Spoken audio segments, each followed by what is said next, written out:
नमस्कार। अपने दूसरे वीडियो के साथ उपस्थित हूँ। तो जो लोग आज ये वीडियो देख रहे हैं वो पहले वाले वीडियो को जाकर देखें, क्योंकि उसके आगे की बात हमने शुरू की है। पहले के वीडियो में जहाँ हमने समाप्त किया था उसके आगे हम प्रारंभ करेंगे। तो इस वीडियो को लाइक करें, चैनल को सब्सक्राइब करें। तो पुनः गुरुदेव के चरणों में प्रणाम करते हुए प्रारंभ करता हूं। गुरुर्ब्रह्मा गुरुर्विष्णु गुरुर्देवो महेश्वरः गुरु साक्षात् परम ब्रह्म तस्मै श्री गुरवे नमः। तस्मै श्री गुरवे नमः। पहले वीडियो में हमने महर्षि पतंजलि योग सूत्र के पहले अध्याय के पहले श्लोक की चर्चा की थी, अथ योगानुशासनम। तो अनुशासन के बारे में हमने जान लिया था, अनुशासन की आवश्यकता क्यों है हमने जान लिया था। आज हम जानते हैं योग क्या है। विभिन्न धर्म ग्रंथों में, विभिन्न स्क्रिप्चर्स में योग को कैसे परिभाषित किया गया है, उसके साथ साथ महर्षि पतंजलि ने योग पर क्या कहा गया है उस पर चर्चा शुरू करते हैं। तो महर्षि पतंजलि ने योग की परिभाषा देते हुए कहा है, योगश्चित्त वृत्ति निरोधा। चित्त की वृत्तियों का निरोध ही योग है।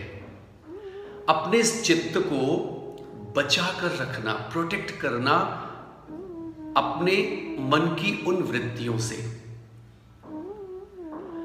अच्छा, ऐसा कहीं नहीं कहा है कि वृत्तियां मन में नहीं आनी चाहिए या नहीं आएंगी। मन की वृत्तियां हैं, पर उनसे हम अपने चित्त को कैसे बचाएं उसकी बात करते हैं। तो प्रश्न ये उठता है, कौन सी ऐसी वृत्तियां हैं जिनसे मन को बचाना है, या क्या क्या वृत्तियां हैं जिनसे हमारे चित्त को प्रोटेक्ट करना है, बचाना है। तो महर्षि पतंजलि कहते हैं अगले सूत्र में, वृत्तया पंचतया क्लिष्टा अक्लिष्टा। 5 तरीके की वृत्तियां हैं, कुछ कष्टकारी हैं, कुछ कष्टकारी नहीं है। आप गौर करो तो महर्षि पतंजलि ने कहीं नहीं कहा कि कुछ वृत्तियां सुख देने वाली हैं, कुछ सुख देने वाली नहीं है। उन्होंने कहा कुछ कष्टकारी हैं, कुछ कष्टकारी नहीं है। तो कौन कौन सी वृत्तियां हैं? फिर अगले सूत्र में कहते हैं महर्षि पतंजलि, प्रमाण विपर्ययो विकल्प निद्रा स्मृति। ये 5 तरीके की वृत्तियां बताई। क्या क्या? प्रमाण। सबसे पहली वृत्ति बताई प्रमाण। आप देखो तो मन अक्सर प्रूफ मांगता रहता है। मन को हर चीज प्रमाण के स्तर पर समझ में आती है।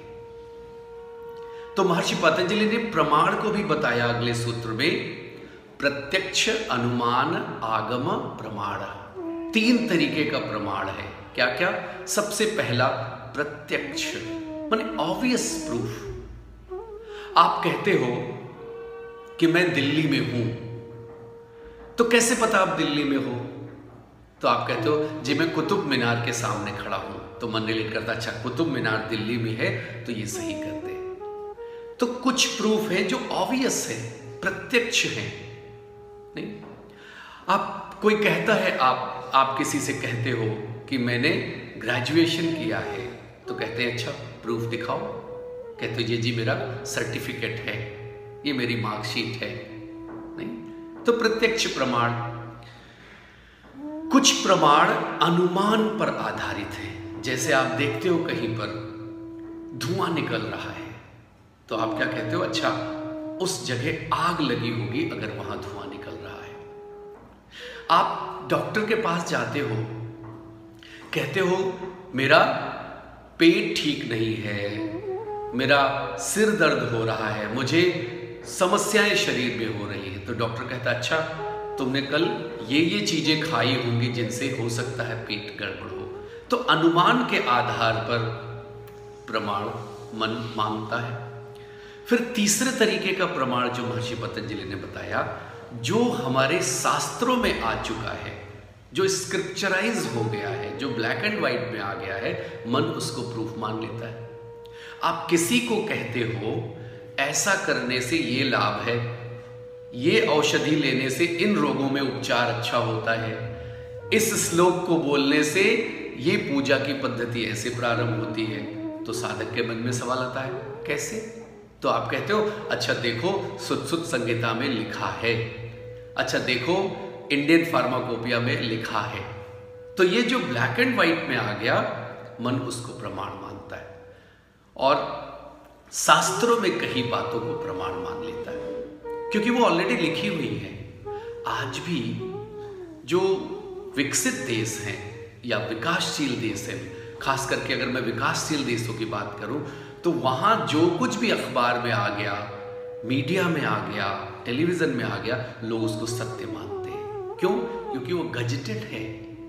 नहीं, आप कोर्ट में भी देखो, आप किसी मुकदमे में जाते हो, जज पूर्व जजों के फैसले को एक प्रमाण के रूप में मान लेते हैं। वकील उस प्रमाण को देकर कहते हैं उस मुकदमे में ऐसा फैसला किया गया था अमुक अमुक जज के द्वारा। तो ये जज कहता अच्छा ऐसा है तो मैं भी इसको प्रमाण की तरह मानता हूं। तो ये तीन तरीके के प्रमाण पहली वृत्ति है। दूसरा महर्षि पतंजलि ने बताया विपर्यय। बहुत सुंदर सूत्र से वे बताते हैं विपर्ययो मिथ्या ज्ञानम मत धूप प्रतिष्ठम। कैसे कोई गलत धारणा, गलत ध्यान, गलत ज्ञान हम उसको सही मान लेते हैं, हमारे भीतर वो सत्य के रूप में प्रतिष्ठित हो जाता है, जबकि वास्तव में वो सत्य नहीं है, मिथ्या है, गलत ज्ञान है। और वो गलत ज्ञान सत्य के रूप में हम स्वीकार करते रहते हैं। लोगों के प्रति हमारी धारणा, हमारे प्रति लोगों की धारणा को हम सत्य मान के चलते हैं। आप किसी के घर गए, आपने कॉल बेल बजाई, उन सज्जन ने दरवाजा खोला और तुरंत वापस चले गए वो, तो आप क्या कहते हो? देखो मेरा चेहरा देखकर इन्होंने मेरे मुंह पर दरवाजा मान लिया। हो सकता है वो बात सही नहीं हो, पर ऐसी धारणा हमारे मन ने बनाई, हमने ऐसी बनाई, तो वो सत्य नहीं था पर गलत धारणा हमने बना ली। ऐसे जीवन में बहुत सारी चीजों को जो जैसा है वैसा ना देखकर हम असत्य को सत्य के रूप में स्वीकार कर लेते हैं। ये विपर्यय है, मिथ्या ज्ञान, वो प्रविष्ट हो गया। तीसरा जो वृत्ति महर्षि पतंजलि ने बताया विकल्प, और अगले सूत्र में कहते हैं शब्द ज्ञान अनुपाति वस्तु शून्यो विकल्प। माने विपर्यय में तो मिथ्या ज्ञान था, विकल्प में तो कुछ है ही नहीं, कोई बात ही नहीं है, लेकिन मन ने सत्य मान लिया। जो है ही नहीं उसको सत्य मान लिया। कहते ना खरगोश की सींग। अब भला आप में से किसी ने खरगोश की सींग देखी है क्या? गगन कुसुम, गगन में कोई फूल उगता देखा है क्या? तो ये चीजें ऐसी हैं जो नहीं होते हुए भी मन सत्य मानकर स्वीकार कर लेता है। विकल्प। अच्छा, दो तरीके के विकल्प भी महर्षि पतंजलि ने बताए। क्या? एक सकारात्मक चीजों के लिए और एक नकारात्मक चीजों के लिए। सकारात्मक चीजों में मैं एक दिन इस देश का प्रधानमंत्री बन जाऊं, ऐसी कल्पनाएं शुरू हुई। मेरे पास फाइटर जेट आ जाए, मैं दुनिया का सबसे शक्तिशाली बन जाऊं, लोग मुझे बहुत अच्छा व्यक्ति कहें, इस तरीके का सकारात्मक कल्पना शुरू होती है। फिर एक नकारात्मक कल्पना भी शुरू होती। कैसे?